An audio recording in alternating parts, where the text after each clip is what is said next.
లేరని ఆకాశానికి చెప్పని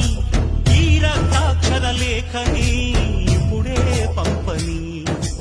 అన్నం పుణ్యం ఎరగని మా సీమకిరా రమ్మని